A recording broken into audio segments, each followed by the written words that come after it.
Oi, pessoal, tudo bom? Aqui é o Gustavo Soares. Nosso papo agora é com o Nico Fernandes, falando direto de Amsterdã, do escritório da Guerrilla Games, onde ele é designer sênior de interface. O Nico tem uma carreira bem dedicada ao digital, tem um capítulo super curioso sobre desenvolvimento de fonte, e a gente vai conversar mais sobre como é esse universo, esse contexto de, de interface design, de HUDs e de interfaces gráficas para games, sobre uma perspectiva tipográfica. Então, Nico, muito obrigado por ter aceito o convite. Obrigado pelo convite, foi bem bacana. Cara, vou voltar lá no seu comecinho, porque você, assim como muitos dos convidados, acho até pela relação da faixa etária, tem lá um começo clássico do design gráfico com corporate, com branding, com impressão, com coisas mais desse universo de design gráfico clássico. Analógica também, né? Exatamente, mais analógico. E logo depois você, né, com um amigo seu, você funda o Molotov, que já tem uma ênfase muito digital. Como é que vocês chegaram nessa, ou como é que você teve esse impulso, esse interesse de ir focar mais no digital lá no começo? Então, na verdade, o interesse pelo digital veio. Quem trouxe bastante foi o meu sócio, que era o Said Wafik, que ele já trabalhava em outras empresas de web. E, no caso, ele trouxe esse conhecimento. Eu era muito do analógico mesmo. E, mas eu fui aprendendo, a gente foi percebendo também que tinha necessidade do mercado e a gente conseguiu encontrar projetos que oferecessem alguma possibilidade de criação, inovação. Então a gente curtiu, viu que era uma coisa interessante. E a gente tentou, nesse período, a gente tentou também fazer algo de mobile antes mesmo de chegar à onda de agências de aplicativos mobile. Então foi bem no começo, a gente começou a discutir, experimentar isso e a coisa já foi desenvolvendo para outras plataformas. Então, o grosso era web mesmo, era site, era... Começou como web, mas a minha bagagem era mais de impresso analógico e branding. Eu fazia bastante lettering para marcas e tal, e essa parte a gente conseguiu combinar bem e, e conseguia fazer uns projetos bacanas. Mas em paralelo com o Molotov, você teve uma experiência que alguns poderiam considerar um pouco surreal, né? Você foi trabalhar junto com o artista plástico Tony Di Marco, que tem uma foundry, né, uma empresa que desenha fontes, que chama Just in Type, e que é super excêntrica, super, né, excêntrica e autêntica, original. Hoje já publica fontes bem sólidas, né, já ganhou prêmios. Como foi sua experiência com o Tony? Foi bem surreal mesmo, porque na verdade eu já tinha interesse pelo, como eu te falei, pelo desenho de letras. Eu usava muito isso para marcas e fazia letterings customizados e tal. E além disso, teve outro episódio da minha história que me conectou também ao Tony DeMarco nessa época, porque eu tive na minha adolescência eu fazia muita pichação, então, eu tinha um interesse específico de desenhar a letra da nossa, da gangue, assim, e eu ficava desenhando e tentando alterar e tentando deixar ela mais interessante. Então, eu já tinha essa coisa. E o Tony DeMarco, ele tinha tinha os trabalhos dele voltados para a tipografia, que eu já acompanhava e me interessava. Mas, além disso, um dia fui lá trocar uma ideia com ele, a gente se pegou numa conversa de pichação e a gente começou a discutir como os pichadores distorciam as fontes, mas preservavam alguns aspectos. Então, se tornou uma combinação interessante de como, além do estudo da tipografia em si que a gente fazia ali com o trabalho dele em fontes, que a gente fez para a Unimed, e, no caso eu ajudei ele a terminar uma parte dela. A gente fez algum outro projeto também com fontes geométricas, mas a discussão era bastante em como encontrar formas de alterar e como combinar formas diferentes para reproduzir aquela fonte. Então isso, a bagagem da tipografia, da pichação, acabou juntando a gente ali. Ele era na fase que ele estava começando com o Picho Tosco e ele curtiu bastante isso também. Eu acho que sempre que alguém tem a oportunidade de se envolver com type design, acaba que muda demais a maneira como usa a fonte depois, né? O cara acaba que ganha uma perspectiva nova para lidar com fontes. Uhum. Você sente essa influência, né, dessa época? Com certeza. São formas de ver as fontes que antes eu não tinha conhecimento, não tinha contato. Analisar os nuances, os detalhes da construção, o eixo e tal. Isso foi coisa que eu aprendi ali trabalhando com ele, e depois continuei me atentando para isso, e aí isso acaba ficando com você depois. Bacana. E aí, depois do Molotov, eu não sei as motivações por trás, mas você acaba indo já aí para Amsterdã trabalhar na Ice Mobile, né? Um escritório já Sim. totalmente focado em smartphones, mobiles e apps. Conta um pouquinho de como foi essa transição, como foi chegar em Amsterdã. Então, como eu disse, no Molotov a gente já tinha esse interesse em trabalhar com novas plataformas e interface. No caso, o mobile estava crescendo, estava aparecendo nessa época, mas aqui já tinha um mercado mais estabelecido. Eu cheguei, encontrei essa agência especializada em aplicativos para mobile, e na verdade, eles tinham era uma coisa interessante, que eles já tinham outros brasileiros que tinham trabalhado nessa agência, e eles gostavam da energia dos brasileiros para criativos, principalmente, eu acho que os que tiveram passagem pelo mercado de São Paulo. O Hum. mercado de São Paulo, acho que o mundo não, a maior parte do mundo não sabe o quão forte é a experiência de passar pelo mercado de agência de São Paulo. Você sai de lá preparado para fazer overtime, e no caso essa energia eles gostavam bastante. Mas assim, chegando aqui foi esse lance, porque é, é uma é uma cultura bastante diferente, e no trabalho se nota isso, porque não é comum aqui ter essa rotina de trabalhar até mais tarde e tal. Tem algum projeto que você acha, que você lembra ou que você considera um pouquinho mais especial para sua formação, assim como designer nessa época da Ice Mobile? Eu fiz ali alguns projetos mais caretas, tipo aplicativo de banco e tal, mas teve um interessante que foi pro The Voice, daqui da Holanda, que é que foi criado aqui na Holanda, um programa, e tava na época que tava bombando bastante aqui, e eles queriam fazer um aplicativo que era na verdade um jogo em que você votava e competia com os amigos para ver quem ia ganhar. Então você era que escolhia os cantores, os artistas ali. E isso foi um primeiro momento que eu comecei a analisar a possibilidade de desenhar interface para jogo, porque foi muito diferente, saindo de interface para bancos, extremamente funcional, careta, séria. Aí você vai fazer um jogo que é de um programa de TV, ou seja, eles já tem aquele apelo do entretenimento e tal.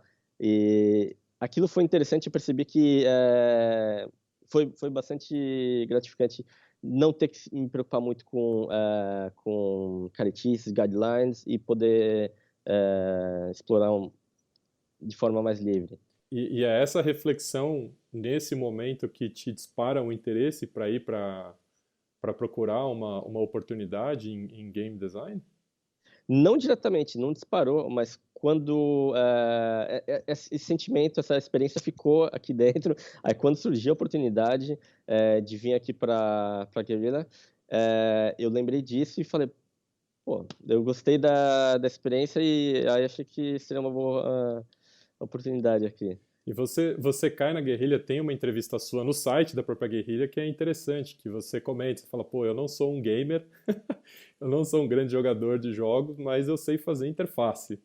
E eu avisei para eles desde o começo, desde o começo. Eles sabiam, mas eles me deram um teste, tudo. Eles curtiram o resultado e isso foi 4 anos atrás, quase. Então, E aí você entra na Guerrilha e já vai meio que de cabeça trabalhar num super jogo aí, num super release de vocês, né, que é o Killzone. sim. E eu cheguei, acho que foi 8 meses antes de lançar o jogo. E isso, em linguagem da indústria, é na última hora mesmo, porque é o momento que eles já estão fechando tudo. E eu cheguei, eles falaram, então, a gente tem algumas ideias para interface, mas não tem um estilo, uma linguagem definida. Aí eu tive que desenvolver tudo, desde o começo. Eles tinham algumas referências, mas não tinham nenhuma, nada de interface pronta. É tudo é, caixas cinzas, de botões cinzas, sabe? Tudo bem placeholder. Então, mas isso foi bacana, foi, como se diz, batismo pelo fogo, que É. é, aí você, depois disso eu já percebi, ok, eu consigo fazer, foi uma boa prova ali. Tinha uma equipe junto contigo? Como é que foi assim? Porque, lógico, você sabe fazer interface, mas é tudo diferente demais, né? Sim, Quer dizer, você tem que tomar uma série de decisões que são muito características para o universo de jogo, para o universo de game, né? com certeza. No começo eu tive um pouco de dificuldade, e o time, a gente não tinha ainda um time estabelecido, a gente estava formando o time. É, tinha um UX designer e um programador, e eu. Aí eu cheguei para trabalhar com os gráficos.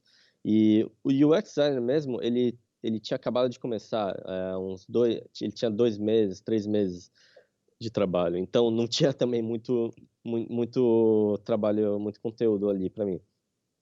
E no caso ele veio da mesma empresa, a Ice Mobile, que aí a gente acabou meio que lidando com as dificuldades e os desafios juntos, porque, como você disse, tem, tem necessidades diferentes. A plataforma, você não está usando um mouse, um cursor, você está usando um controle que você mexe para cima, para baixo, para direita, para esquerda, e assim, é muito limitador isso. É uma forma diferente de apresentar a interface, de mostrar a informação. Então, em todo esse cenário novo de interfaces novas e tudo mais, eu imagino que ainda mais, indo mais a fundo no universo de type era mais desafiador, porque tem pouco recurso. E o type, no caso do Killzone, é um HUD de combate, então né, as coisas ficam anguladas, tem curvaturas. Sim.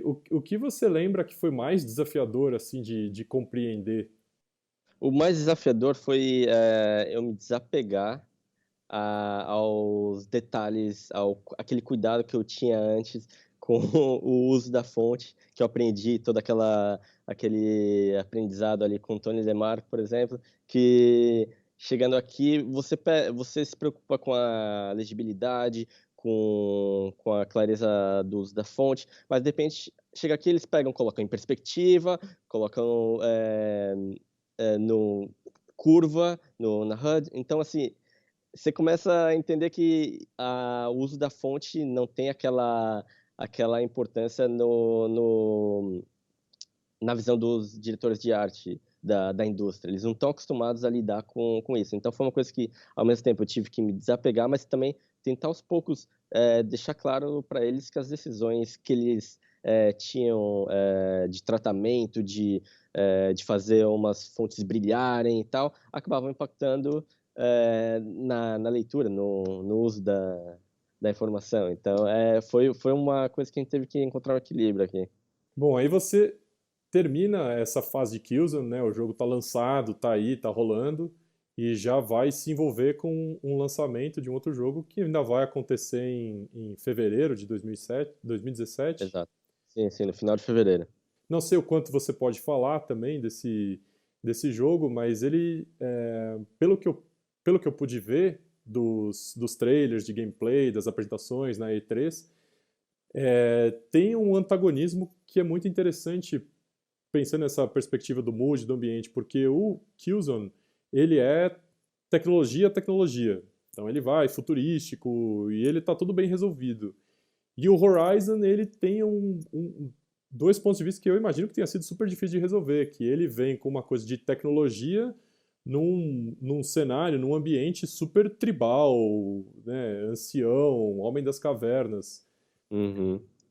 Como é que foi pensar e tentar resolver isso pela interface gráfica e especialmente as questões tipográficas, né, as escolhas tipográficas? Não foi fácil. Posso dizer que a gente passou por pelo menos uns 12 conceitos diferentes de estilos para interface, para menus e para HUD também.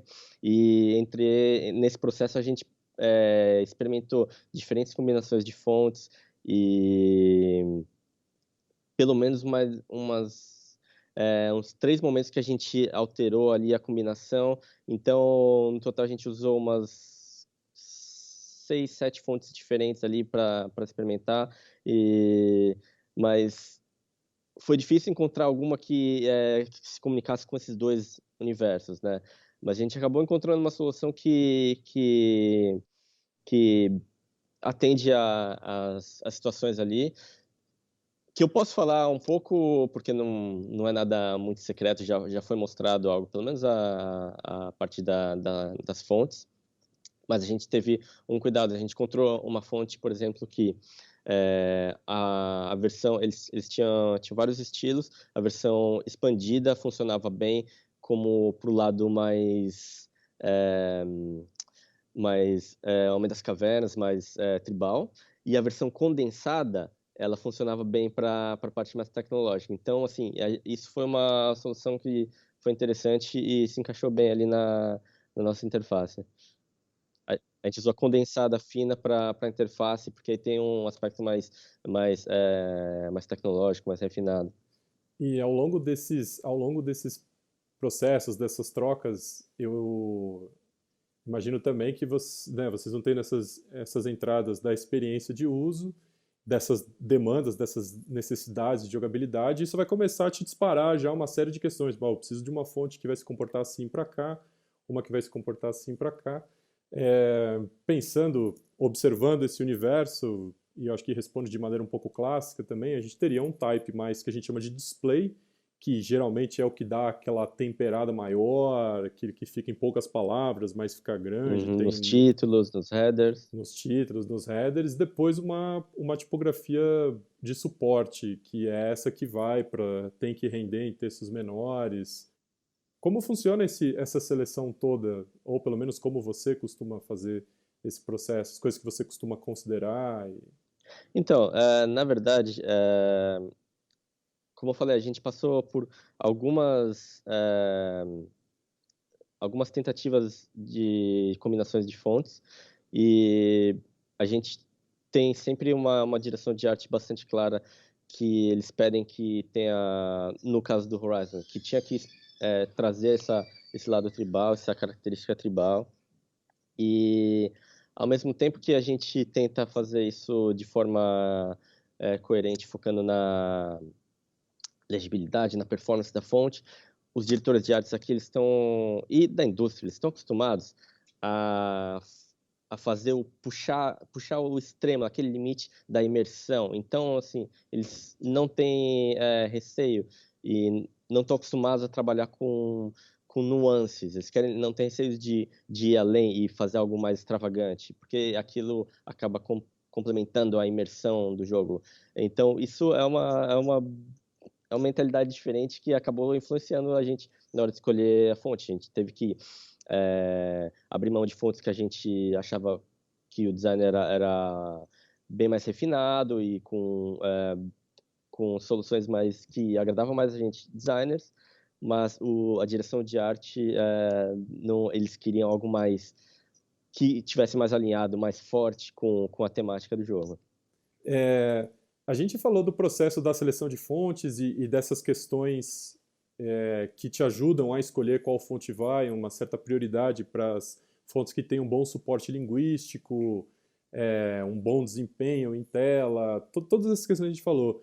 Mas sempre existe o caso em que essa fonte não existe, ou que você tem a oportunidade de somar essas questões, ou endereçar, na verdade, essas questões que não existem como uma oportunidade de gerar uma experiência muito proprietária, né? Fazer a fonte customizada para aquele jogo.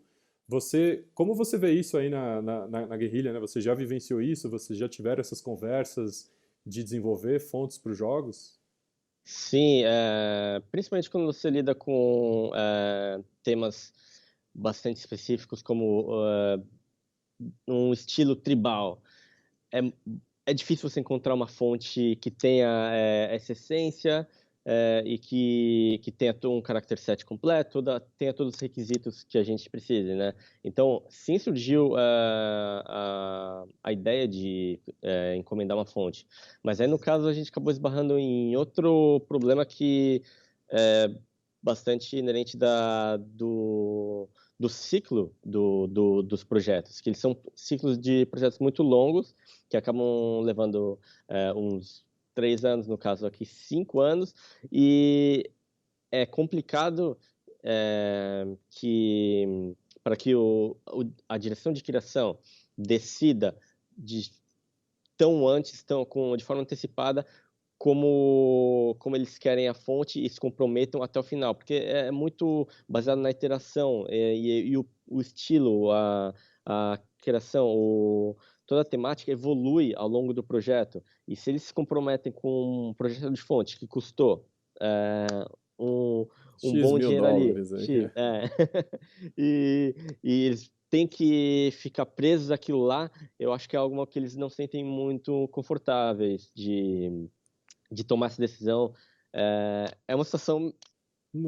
Desculpa te cortar, mas num ciclo que você falou, num ciclo de aproximadamente 5 anos de desenvolvimento, em que momento nesses 5 anos vocês tomaram a decisão de falar, não, então a gente vai seguir com essa fonte? E em que momento, se vocês fossem fazer o custom, em que momento antes isso teria que ter acontecido? Eu não sei te dizer o momento que isso poderia ter acontecido, porque não aconteceu aqui. Então, mas a gente sim teve os momentos que a gente avaliou as fontes que a gente tinha à disposição, as opções, e a gente estava mais feliz, menos feliz com algumas, e a gente cogitou essa ideia, levou para a direção. Eles disseram que questão de orçamento, isso é uma coisa boa, que nessa indústria não tem problemas de orçamento, muitas vezes, para questões assim. Isso não é algo muito significativo, um custo muito significativo para os custos que tem de produção de um jogo. Então, eles estavam abertos à ideia. O problema foi mesmo encontrar a decisão final ali da direção de arte que estava evoluindo. Então, eu diria que há 1 ano e meio atrás a gente cogitou isso, há 1 ano atrás a gente cogitou de novo, e depois a gente acabou vendo que o estilo estava evoluindo de certa forma que não dava para saber. A gente deixou meio, não quis se comprometer com o estilo nesses momentos. Essa questão do investimento, ela traz esse outro ponto sobre o licenciamento das fontes, né? Então, a sensação que eu tenho um pouco é que, assim como um pouco como tem acontecido na internet, que o modelo de licenciamento de fontes ele vai na base do uso. Então, pode ser que os sites que têm um page view, né, um unique visitor muito alto, então sites de notícias, tipo CNN e afins, licenciar fonte para eles hoje deve ser uma operação muito, muito cara. O que faz com que abra-se essa oportunidade de falar, poxa, mas se a gente vai licenciar uma fonte de mercado que é assim tão cara, é uma operação tão cara, Foi o que você falou, quer dizer, em questão de investimento, na verdade, o que a gente vê é que para essa empresa, ela pode ter uma relação de ganho-ganho, porque ela vai falar, cara, Sim, faz ela pode sentido, né? até economizar na licença da fonte de varejo e ela vai desenvolver uma voz proprietária, né? Vai ser um ponto de contato proprietário para ela. E eu acho que na indústria de games é um pouco parecido, porque a licença necessária para a fonte ser usada no jogo, ela é uma licença de distribuição, ou seja, cada cópia do jogo vai ter a fonte dentro. E aí, né, o fabricante do jogo, no caso, ou ele teria que considerar para cada unidade vendida uma fração de percentual, ou o Uhum. que está acontecendo hoje, que é o que o mercado de fontes permite a ele, né? Ele faz uma licença que é x vezes mais cara do que a licença desktop, mas que permite que ele venda, comercialize milhões de cópias do jogo. Sim, acaba fazendo um acordo com a Foundry, né? É, no, nesse contexto todo que você falou, realmente acaba fazendo sentido um jogo optar por ter uma fonte customizada, né? E principalmente considerando que os jogos hoje em dia eles são estabelecidos em formas de franquia, ou seja, você tem um jogo, aí tem o 1, o 2, você tem outras versões desse mesmo jogo, que aí acaba tendo, se é algo que se pode estabelecer desde o princípio a identidade, isso no final das contas acaba fazendo sentido a economia, com certeza. Com certeza, vão ter um super retorno sobre esse investimento, né? É isso, vai economizar, pode chegar a ter até uma economia em relação ao contrato da licença de uso, e por outro lado vai ter uma fonte completamente proprietária do jogo, quer dizer, vai ser usado em toda a comunicação ela pode ser usada também, em todos os anúncios, em todos os trailers, em todos os promos, nos eventos, nos stands, no merchandise, quer dizer, vira uma experiência muito autêntica daquele jogo, né? Eu acho que o pessoal, certamente, né, nessa indústria, nesse universo, marcas muito grandes, jogos com grande investimento, é lógico que são, poxa, fonte, vira um super ponto de contato, né? Sim, sim, vira. A questão é que a indústria acaba não tendo essa maturidade, essa visão para enxergar e tomar essas decisões durante o processo de produção do jogo. O departamento de marketing talvez esteja mais próximo e tenha mais maturidade para lidar com isso, mas a indústria em si, eles não estão acostumados a ter essas questões. Ah, mas é algo que está evoluindo, está melhorando. Cada vez mais você vê jogos com design mais evoluído, design gráfico mais evoluído, mais profissional. Se percebe que foram profissionais de verdade, não aquelas decisões de última hora, o último momento ali. Tá acabando o jogo, eles de repente pensam, puta, a gente precisa de um menu, precisa de resolver essa parte da interface.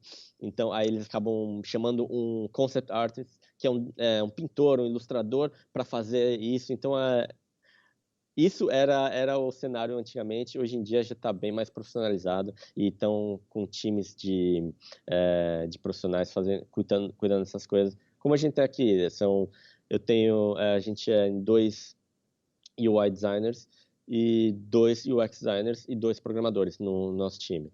Então, isso é uma coisa, de certa forma, rara ainda, mas que está se tornando cada vez mais comum na indústria. Bacana. É, a gente falou que tem pouco recurso para ajudar a tomar essas decisões, entender melhor, porque, como você falou, né, você está num ambiente em que está muito diferente daquilo que estava acostumado, ou que geralmente, né, um designer está acostumado. Lógico, que o designer de games já mais experiente já está vivenciando isso, mas tem algumas reflexões bacanas que o pessoal da Monotype eles têm no site deles lá uns pequenos guidelines que explicam de maneira quase que quase que uma introdução coisas que ajudam, né, a selecionar type para game. Então, grande altura de X para poder ter bastante pixel para trabalhar, ou um type um pouquinho mais solto, que não vai, né, o pixel não vai correr risco de um pixel subir em cima do outro por essas questões sim. de render. Você acaba tendo que aumentar um pouco o kerning para o espaçamento para proteger, impedir que um pixel toque no outro ali. Sim, tem esses cuidados, sim. Agora, tem um outro ponto que é super sensível para essa seleção tipográfica em games, que no jargão, de novo, no jargão da área, é localização, que é, na verdade, suporte linguístico. E eu imagino o quanto isso deva influenciar a sua decisão por qual fonte vai, qual é esse shortlist de fontes finais, né? Não, com certeza. No caso, a gente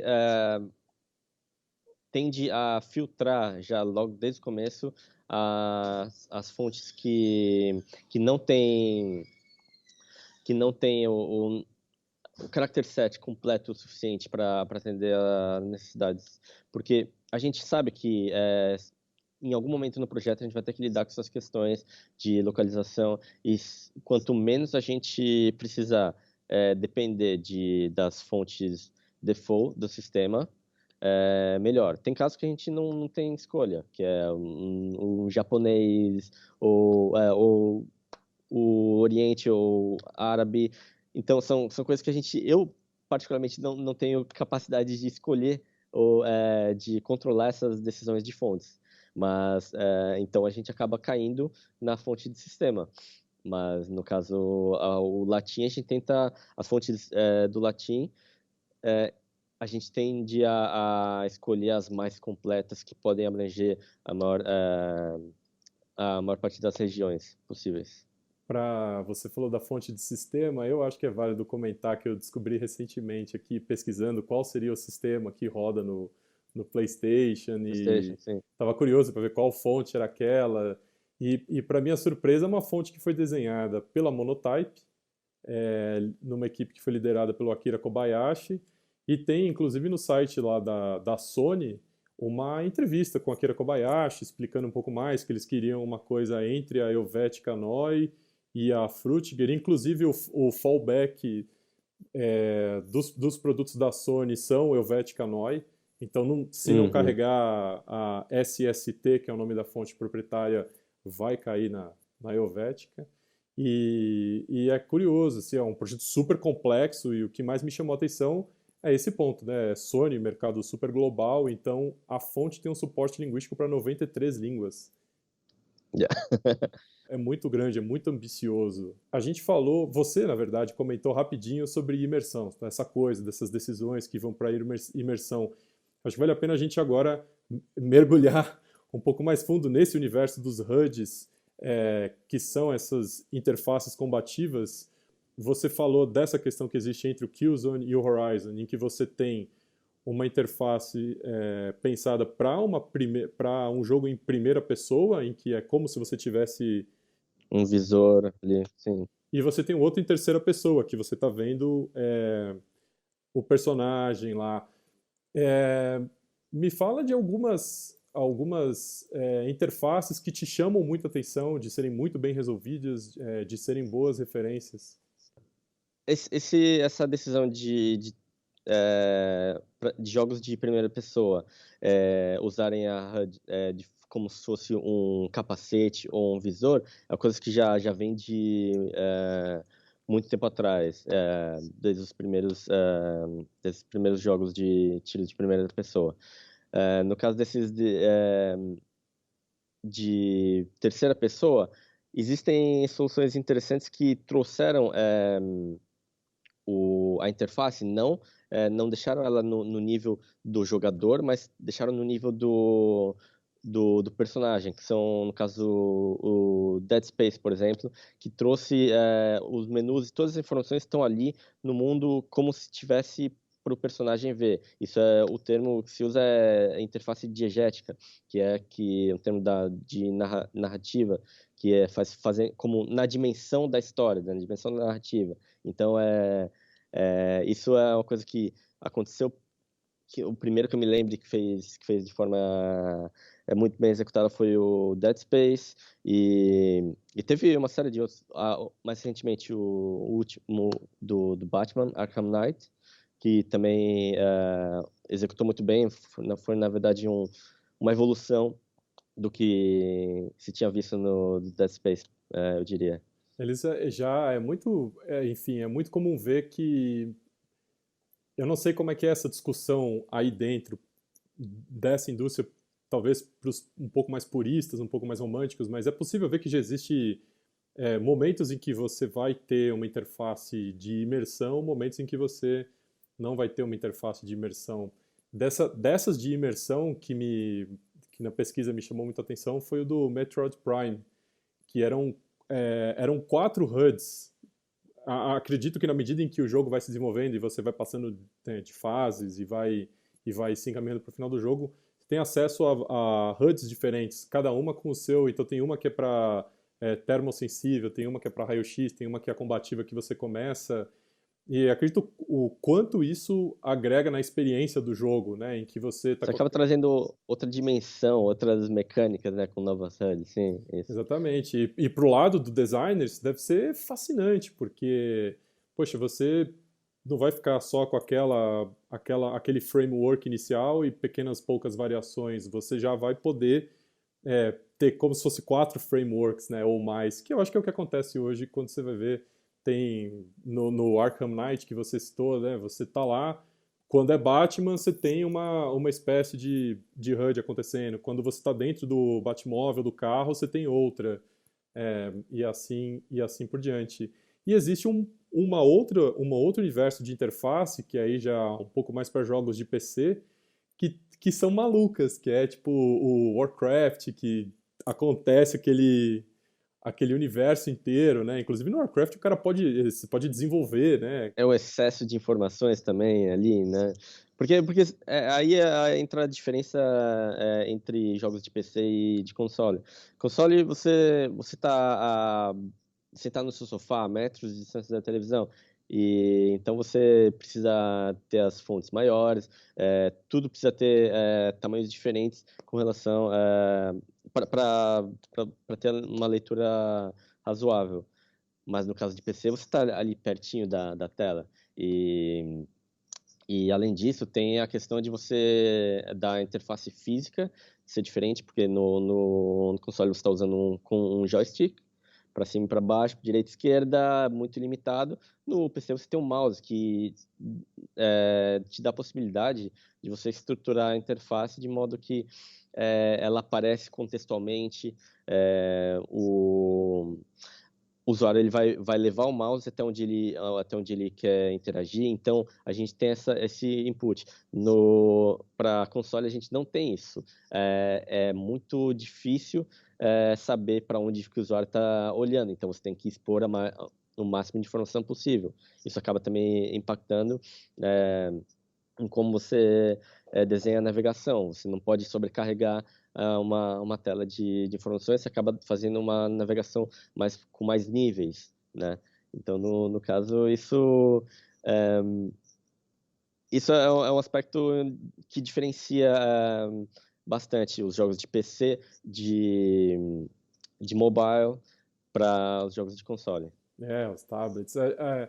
A gente falou da imersão, eu lembrei de um exemplo aqui que me chamou, assim, me chamou muita atenção, que é um objeto dentro do Fallout que chama Pip-Boy, Sim, sim. que, enfim, o Fallout é um jogo, eu acho maluco, completamente maluco, porque é um sarcasmo, assim, de outro planeta sobre E uma eles fazem violência. com estilo, Eles né? É fazem muito com bacana estilo. mesmo.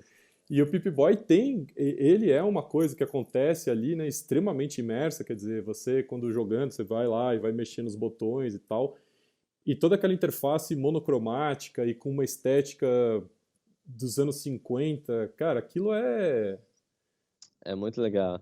graficamente é fascinante. Eu não sei a experiência, né, de você tentar ali e mexer os botões e como é que é, mas Não é das mais otimizadas, eu posso dizer. Porque aí é um típico caso em que você vê. o estilo sendo colocado acima da usabilidade. Então, eles priorizam decisões de estilo e tratamento, imersão, do que sobre as decisões de otimização de usabilidade. Nesse caso, tem questões que às vezes você precisa mostrar diferentes níveis de itens no seu inventário, níveis com raridades diferentes, que são mais valiosos, menos valiosos, e isso em toda a indústria utiliza cores além de formas. Mas no caso de uma interface monocromática como essa, você acaba ficando super limitado. Eu tenho pena dos designers que tiveram que lidar com essa interface, apesar de ter mais outras áreas da interface deles, que é super interessante, a parte de progressão de habilidades, eles têm todo É um esquema maravilhoso. muito Maravilhoso. engraçado de É, apresentar. Então, enfim, a gente vai falar sempre, acho que o ponto mais sensível fica esse da imersão, né? De qual imersão não necessariamente você está lá em primeira pessoa, né? Mas o quanto que você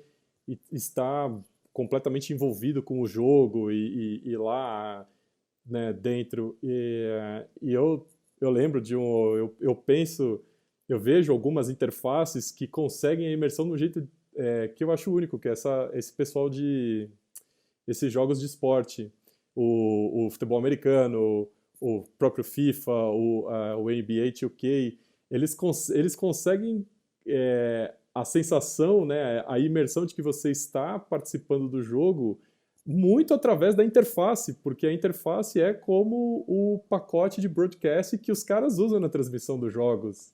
sim, é bem bacana. É uma questão de metalinguagem ali que você está vendo num formato que você está acostumado a ver na televisão, mas você está interagindo, mas é um formato familiar que você está acostumado de ver, está acostumado a ver o jogo daquele ponto de vista, mas você está interagindo. Então, é bem bacana. Isso acaba sendo bastante atrativo, porque todo formato de televisão é muito voltado para entretenimento e combina com o jogo, né? Então, isso. Os caras, quando vai começar, né? Vai começar a partida, vem aqueles promos de After Effects Se- do esporte, como se fosse né, um Sport Center ou ESPN News, qualquer coisa assim. E aí tem os comentaristas e narrador lá em 3D. Nem é um 3D tão perfeito assim, mas tem as vozes deles. Cada vez está ficando melhor, cada vez tá ficando melhor. É incrível isso. É, indo um pouco mais fundo na questão tipográfica e no quanto que ela tem um papel muito importante ou ela ajuda a experiência do jogo, a gente falou muito sobre a imersão e tal, e sempre no primeiro plano, o que está acontecendo no primeiro plano. Mas existe um trabalho fascinante no pano de fundo, que é o que prepara Sim, toda essa sim. experiência. E eu fui me atentar a isso através de um artigo em um blog que chama, eu acho que é um blog, né? Um site chama Game and Type. Era um artigo que falava exatamente isso, quer dizer, quanto que existe de esforço de construir essa cenografia toda para que a experiência seja matadora. Eles até falam muito no GTA que os caras vão à loucura. O carrinho de hot dog tem lá o nome, as opções e o Tem preço. um E, lettering feito ali com estilo de pintura de carrinho de hot dog, assim. Eles vão a fundo. Um exemplo bacana que a gente tem no Killzone. é, esse tipo de solução de comunicação também foi usada para estabelecer a diferença entre os dois lados da cidade, porque no jogo a cidade está dividida por um muro e tem um lado que é a cidade de Vecna, que é a cidade das pessoas comuns, como a gente conhece, e tem o do outro lado que são os Helgas, que são eles vêm de outro planeta, mas estão alojados ali e eles têm toda uma comunicação mais construtivista e tal. Então, você consegue saber que lado da cidade você está apenas olhando o tipo de comunicação visual que tem no cenário. E isso, sim, você vê o esforço que o pessoal coloca. Tem cenas que ter uma revista, um panfleto jogado no chão e teve alguém que foi lá e fez o design daquela capa de revista. Então é uma coisa surreal. É muito bacana, é interessante isso. É muito incrível, é muito incrível. É muito completo. E a gente falou do Fallout, né? Eu na verdade, fiz a minha pesquisa, comecei a pesquisa e descobri o Fallout 4, que tem um ambiente que eles chamam lá de Nuka World, que é um ambiente de parque temático, é, de playground, de amusement park. E eu fiquei assim completamente fascinado com esse esforço no ambiente, assim, o nível que os caras foram para recriar aquele universo e é muito realístico, né? Não sei se usaram Maya, cinema 4D, mas é muito realístico. Então, além disso, o esforço que se faz na parte de design gráfico para fazer essa coisa realista, no caso do Killzone, a gente tinha um time desenvolvendo marcas fictícias para os billboards, para os cartazes e propaganda que tem nas ruas, né? Então, isso você tem que pensar como seria uma marca de farmácias ou whatever no futuro, e você tem que pensar na marca para isso e imaginar a comunicação como seria isso, projetada com hologramas e tal. Então, é um exercício de design, de conceito bastante legal. Cara, eu tô completamente apaixonado. Não sei se eu, eu não sei se eu vou ficar um cara desses esquisitos que vai ficar começando a assistir trailer de jogo novo, sem jogar. Cara, o nível que está chegando está se equiparando ao nível de produção de filmes. E, na verdade, em muitas ocasiões, ultrapassa o nível de produção de filmes. Ultrapassa, às vezes, em alcance, em, em, em lucro, porque são. E também projetos em extensão do projeto. No caso, um jogo, é comum que jogos demorem mais de 3 anos para ser produzido. E no caso que a gente está aqui, está indo para 5 anos, se não me engano. Então, já é um projeto enorme, com um time enorme trabalhando. Então, é um esforço que, em muitos aspectos, passou da indústria de cinema. E, assim, é apenas um outro tipo de entretenimento que você vai absorver. Você tocou num ponto que é muito fascinante. Como você falou, tem gente, né, profissionais que estão trabalhando para as duas indústrias. E, na verdade, tem muito filme de ficção científica que tem muitos HUDs, que tem muitas interfaces. Como é que você sente essa influência cruzada? O universo de game influenciando o universo de cinema e o universo de cinema influenciando o universo de games? Sim, pois é, tem muitos profissionais que acabam atendendo as duas indústrias por serem parecidas em termos de ferramentas, em termos de linguagem também, muitas vezes, porque jogos de ficção científica acabam bebendo um pouco da água dos filmes de ficção científica que já foram criados. Então, assim, isso é comum ter essa troca de influências no ponto de vista de estilo. E tem também os profissionais. É comum se contratar um profissional que faz os gráficos para um filme, você contrata ele para fazer os gráficos no jogo. No caso, a gente fez isso também com Killzone, que é um motion designer que fez todas umas animações futuristas ali, super estilizadas, que a gente viu em um filme e contatou o cara para ele fazer pra gente. Então, isso é uma coisa que está cada vez mais acontecendo. Deve ser muito curioso, porque no filme os caras têm, eu acredito que na maioria das vezes, eles têm ali uma situação de interface, é uma ilustração de interface, ela não é feita para responder a comandos reais. Ela tem ali um roteirinho e deve ser só uma animação ali que está rodando, não precisa ser alimentada nem responder. E no caso de vocês, não, ela precisa responder a coisas que vão acontecer ao longo do jogo, né? Sim. Isso é uma coisa que é um ponto assim, que traz o ponto de conflito, eu diria, que os diretores de arte da indústria, eles estão acostumados muito a pensar a criar as coisas da mesma forma como se criam para um filme, porque é um tipo de trabalho muito parecido, de concept art. Então, eles tendem a não entender muito bem quando são apresentados com questões como usabilidade, as decisões de estilo, como para fazer uma interface holográfica super bonita e brilhante e tal, mas que se você coloca ela, move a câmera contra o sol, ela desaparece, porque não tem contraste, porque ela é branca. Então tem uma série de decisões que a gente acaba tendo que relembrar aos diretores de arte que tem um impacto na funcionalidade do jogo. E eu até entendo e acho interessante essa diferença de, de pensamento na hora de criar. Eles estão acostumados a focar na imersão e não tem muito espaço para a gente falar assim, não, vamos trabalhar com um design que tem um nuance disso, nuance daquilo. Não, eles querem saber a imersão máxima, sabe?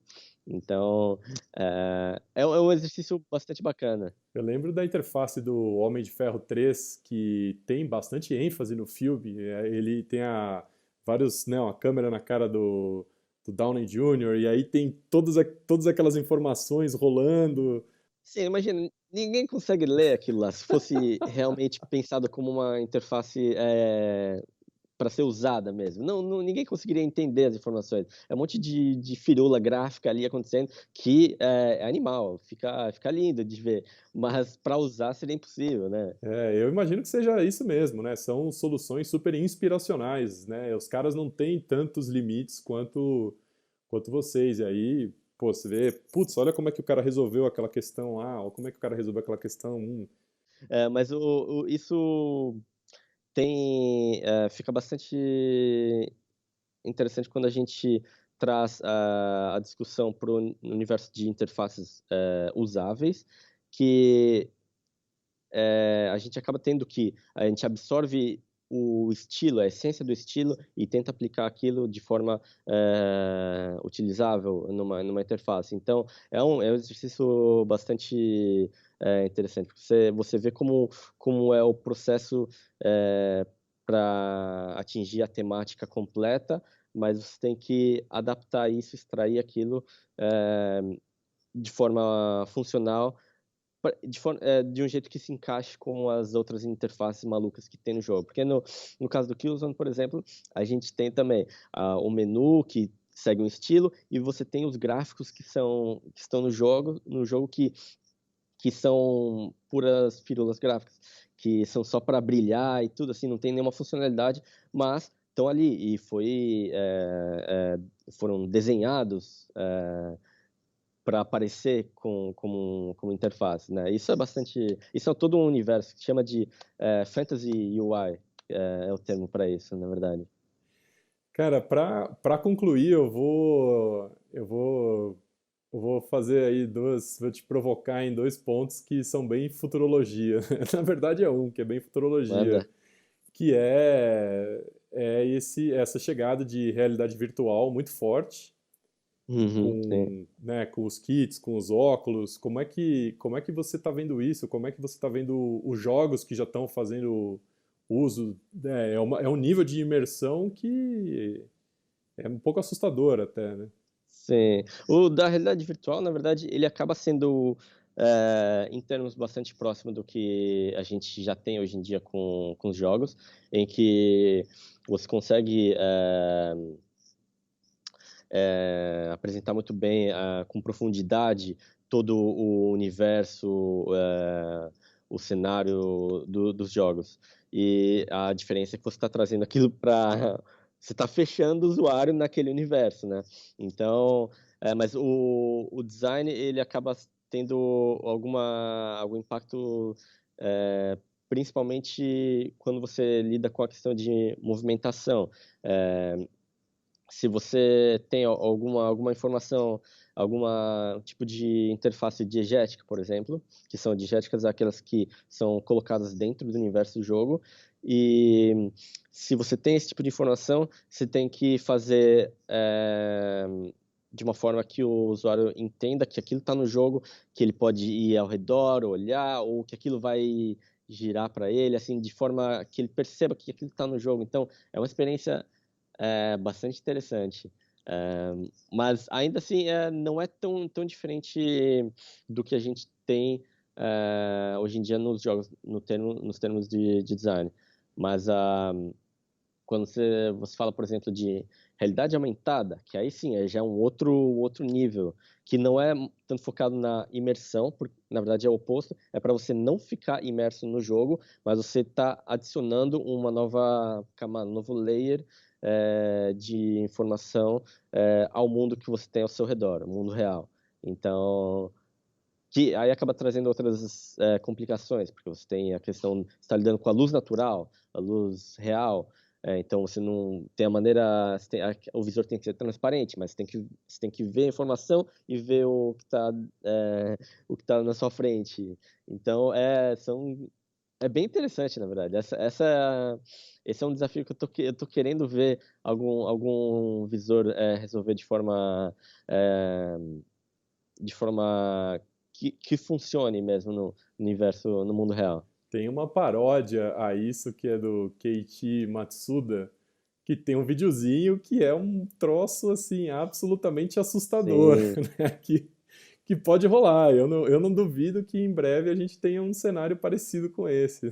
sim, isso vem de uma série de filmes, tipo Minority Report, que você vê os hologramas ali, e você está passeando num shopping e é, a publicidade chega até você, porque aquilo é só você que está vendo. Então, tem uma série de filmes que já tocaram nesse ponto, vídeos de conceito igual esse daí. É, que a pessoa, cara, é muito louco. A pessoa tá andando na rua, aí os carros vão vir, né? Fechou, abriu o farol, aí o pavimento fica com outra cor e tem seta pra tudo. Sim, sim, é tudo extremamente sinalizado e tem muita informação, né? Você tá dentro de um Mas pinball daqueles bem frenéticos, sim, né? sim. Não, o vídeo é muito bom. A música também ajuda.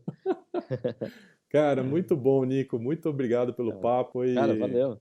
legal. Mas acho que a gente conseguiu tocar, né, em muitos pontos que são sensíveis para quem trabalha nessa área, coisas que tem que refletir, né, coisas para refletir, bastante referência. Então é isso aí, cara. Muito obrigado. Cara, valeu demais.